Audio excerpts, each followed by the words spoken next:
മാന്യപ്രേക്ഷകർക്ക് നമസ്കാരം. മുൻ മുഖ്യമന്ത്രി സഖാവ് VS അച്യുതാനന്ദൻ തന്റെ ജീവിതകാലത്ത് വിളിച്ചു പറഞ്ഞ ആ ഒരു സത്യം വളരെ വലിയൊരു യാഥാർത്ഥ്യമാണ് എന്ന് അദ്ദേഹത്തിന്റെ മരണസമയത്ത് പോലും അദ്ദേഹം തെളിയിച്ചുകൊണ്ടാണ് നമ്മോട് വിട പറയുന്നത്.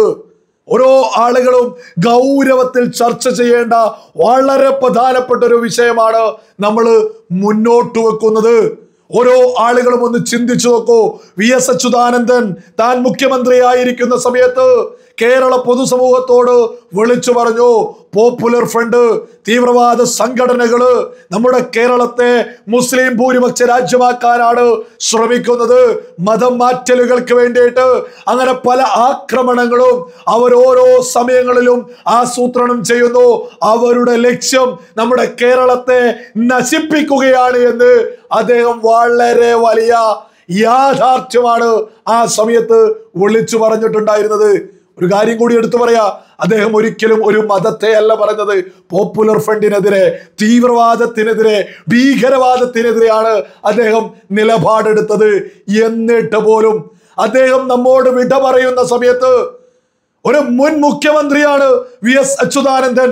അദ്ദേഹത്തിന്റെ വിടവാങ്ങൽ സമയത്ത് പോലും നമ്മുടെ കേരളത്തില് തീവ്ര ചിന്താഗതിക്കാര്, ജിഹാദികള് ഉറഞ്ഞു തുള്ളുക, VS അച്യുതാനന്ദനെ വർഗീയവാദിയാക്കാൻ മത്സരിച്ചുകൊണ്ടിരിക്കുക. എങ്ങനെയാ ഒരു മുൻ മുഖ്യമന്ത്രി വിട പറയുമ്പോൾ പോലും ഇത്രത്തോളം ധൈര്യം ജിഹാദികൾക്ക് ഉണ്ടാവുന്നത്? ഒരൊറ്റ കാരണം, ജിഹാദികൾ, തീവ്ര ചിന്താഗതിക്കാര് നമ്മുടെ കേരളത്തില് വലിയ തോതിൽ വളർന്നിരിക്കുന്നു. അവരെന്തു പറഞ്ഞാലും അവരെ ആരും തൊടില്ല എന്ന രീതിയിലേക്ക് അവര് എത്തിക്കഴിഞ്ഞിരിക്കുന്നു. ഒരു ആഭിതടിവാരമൊക്കെ ഉണ്ട്. എന്ത് വിഷയം കേരളത്തിൽ വന്നാലും ജിഹാദികൾ ഏത് രീതിയിലാണ് മുന്നോട്ട് പോകുന്നത് എന്ന് പ്രഖ്യാപിക്കുന്ന ഒരു പ്രധാനിയായിട്ടുള്ള നെറികെട്ടവൻ. VS അച്യുതാനന്ദൻ വിടവാങ്ങിയെന്ന വാർത്ത വന്നതിന്റെ തൊട്ടു പിന്നാലെ ആഭിതടിവാരമൊക്കെ പോസ്റ്റ് ചെയ്തത് ഞാനൊന്ന് വായിച്ചു കേൾപ്പിക്കാം. ജൂതന്റെ മൃതദേഹം കൊണ്ടുപോകുമ്പോൾ പരിശുദ്ധ പ്രവാചകൻ എഴുന്നേറ്റു നിന്ന സംഭവം മാനവികതയുടെ മഹത്തായ വിളംബരമാണ്.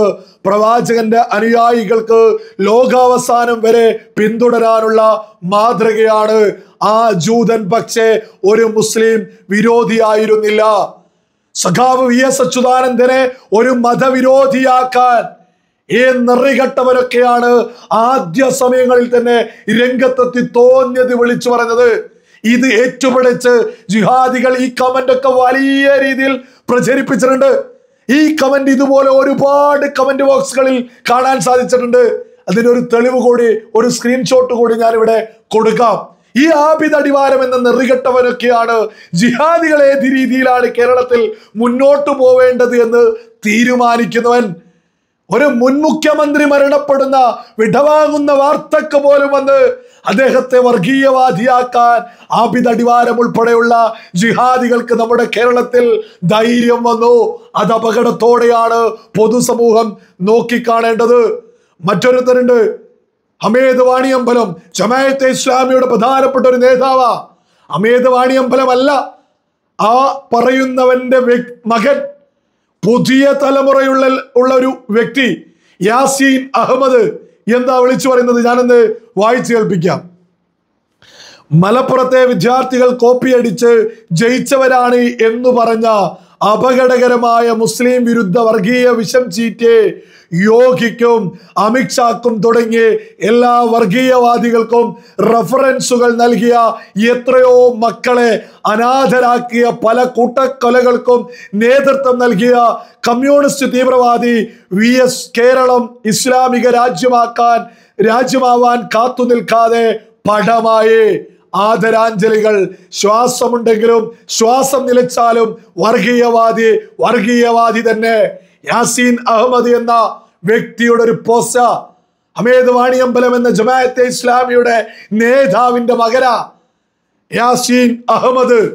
നിങ്ങളൊന്ന് ചിന്തിച്ചു നോക്കൂ. ശ്വാസമുണ്ടെങ്കിലും ശ്വാസം നിലച്ചാലും വർഗീയവാദി തന്നെ എന്ന വിളിച്ചു പറയുന്നത് ഒരു മുൻ മുഖ്യമന്ത്രിക്കെതിരെയാ.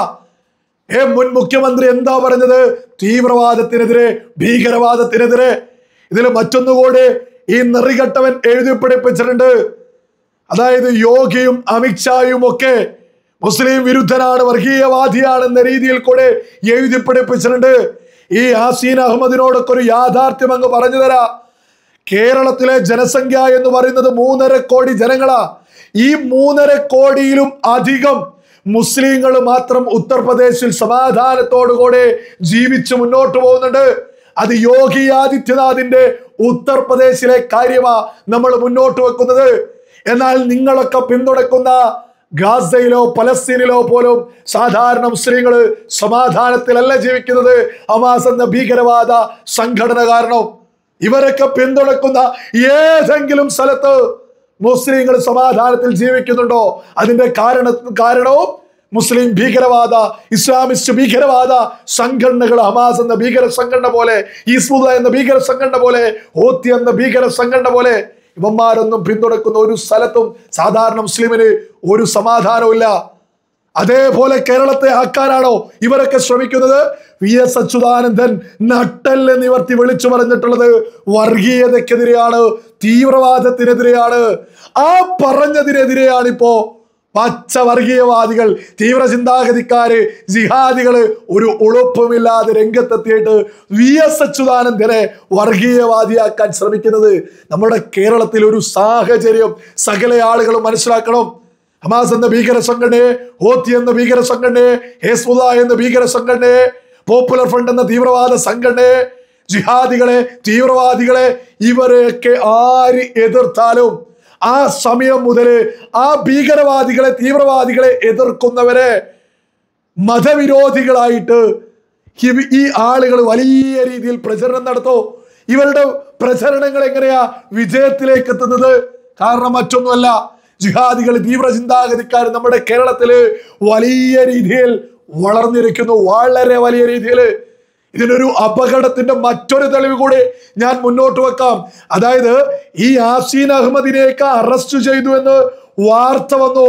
അതിൽ പോലും, അതായത് യാസീൻ അഹമ്മദ് പറയുന്ന വലിയ രീതിയിൽ അപമാനിച്ചത് കൊണ്ട് അറസ്റ്റായി എന്ന് ആ വാർത്തക്ക് പോലും വന്ന കമന്റാ.